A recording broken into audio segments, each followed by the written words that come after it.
So as I'm listening to you, I'm thinking, okay, I've got the relationship, I've got the money flow, life is good in so many arenas. Now I want to learn how to turn downstream with my body. So what I've noticed, first of all, it feels like all my life I've done everything I could possibly do, and it just keeps getting worse. So I've done every diet, I've taken every pill, I've read every book, But let's talk about this just for a moment, because I've done every diet. Now, just in the context of upstream, downstream, I've done every diet. Which way should we point? Up. I've taken pills. Did you take diet? Oh, I took. Which way are they? Up. Read every book. Up. Worked out. Gone. But now. Oh, I've bought every piece of workout equipment. So now right. You say, but here's the really good news. Yeah. In all of that, there is the realization of what I'm wanting. So you must understand, whether you can feel it or get a sense of it, of what's percolating over here for you in vibrational escrow. In other words, with all of that focus and all of that energy and all of that desire, that, in other words, when you really, really, really want something, and someone said to us one day, "Oh, Abraham, I don't want that, I've already got that." And it was laughable to us, because people associate wanting with that feeling of not having. And the reason that they do is because when you want something that you're not letting yourself have, and you really want it, you can really feel it, you see. Mm-hmm. So what we want you to realize is that there is a really positive side to that feeling, which means there's something really, in other words, your river is really flowing strong in this way. Otherwise you wouldn't be feeling that, which means when you do find the way to turn and go with it, the results will come readily for you.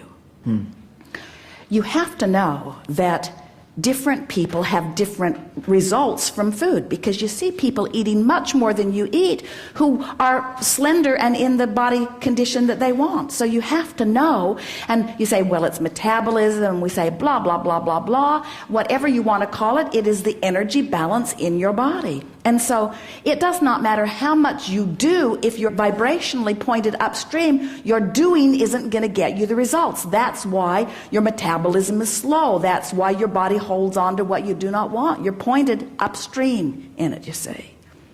So once you start playing the game, so you're downstream, downstream, downstream, downstream, downstream, then not only will the inspiration about what to do be easier and easier, but you're going to discover that you don't have that many things you have to do differently, because the things you are doing differently have got you in a different vibrational stance, and that different vibrational stance is causing your response to food to be different than it has been before.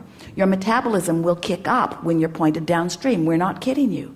Resistance bogs everything down. That's why all heart disease, that's why strokes, that's why every disease, that's why every sickness that every single person has ever lived, no matter how severe or slight it might be, is always about vibration that's pointed upstream. It's always about that vibrational tug of war. Doctors only recently are beginning to understand the stress effect relative to diseases, and it is everything. Dis-ease, dis-ease,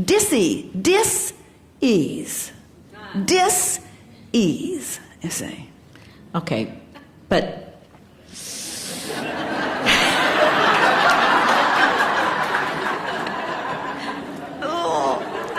It's all right. it feels like if you really, really want something. So the energy is really, really moving fast. Yeah. And I've wanted it. The harder I try, the worse it gets. And that's the feeling that we want you to identify here. The fact that I'm trying so hard means I'm really pointed upstream. So it isn't that there are certain foods that you must eat and therefore you will get results. It is that you can't eat something that you believe will make you fat and be slender. In other words, it's about your vibrational energy balance.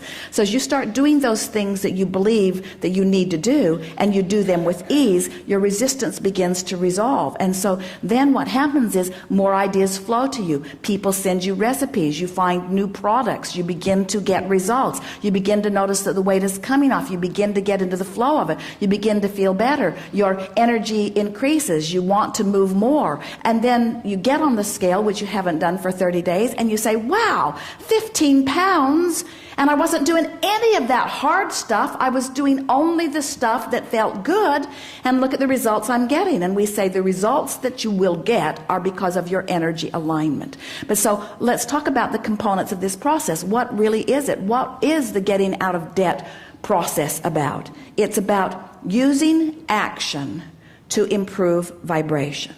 And we think it is a good human technique, because what you usually hear from us is clean up your vibration and then follow through with inspired action. But these things that have you by the throat, these things like your body, your body is a hard thing to control when it gets out of balance, because you take it everywhere you go. So how your body looks and how your body feels is a big part of your vibration. And the same thing with money. Money affects you all day, every day. And so when you apply these actions that make you feel a little better, what happens is the action then drives the improvement in the energy, and the improvement in the energy then inspires more action, and the action drives the improvement in the energy, and the improvement in the energy, and then you start feeling motivated from the inside, and motivation from the inside is what we call inspiration. And the big thing is, and we say this relative to every subject, you have to leave everybody else out of the equation, because it doesn't matter how somebody else looks or how much they eat or how much results they get from what they do. None of that is relative to you, because Esther remembers going out to dinner with some dear friends years ago. They went to a wonderful Indian restaurant in San Francisco, and Esther's beautiful friend, she looked like a model from head to toe, ordered 2 complete meals and ate them herself, and then ate dessert, and then everybody else's dessert that didn't finish it. And Esther said to her, I hope you understand that we can no longer be friends. And Gloria said to Esther, food is my friend. And Esther said, well, it hates me. It just hates me. And that's really the point that we're wanting to make. In other words, you have to come into alignment. You must be your friend. You've got to start doing things that make you feel better, and that's where this keeping my promise to myself comes in. And the promise to myself is when you're not happy in your body with the way it feels or the way it moves or the way it looks, you're launching further and further rockets. So the worse you feel in your body, the more you ask for, and the higher your standards become. And so you've got a fabulous thing going on over here that you've got to get up to speed with, because you're creating your own tug of war. And this process will cause you to ease that tension between the two. We promise you. It will shift your vibration, and when your vibration shifts, your body will become the way you want it to. And here's the part we really want you to understand. So being slender and fit the way you want to be is over here, and where you feel like you are is over here. We want you to realize that turning like this because you did something on that is enough. In fact, it's not only enough, it's all you can do. And it's not only all you can do, it's enough. But it's not only enough, it's all you can do. But it's not only all you can do, it's enough. But it's not only enough, it's all you can do. In other words, you've got to make peace with all that you can do. And when you make peace with all that you can do, by keeping those commitments, you just start floating along. You feel better and better. You're getting the results. And then it becomes a non-issue. And then one day, not very long from now, you'll sit in this chair and you'll say, I've got the relationship. I got my body in control. And Abraham, this week I won the lottery. Good time for a segment of refreshment.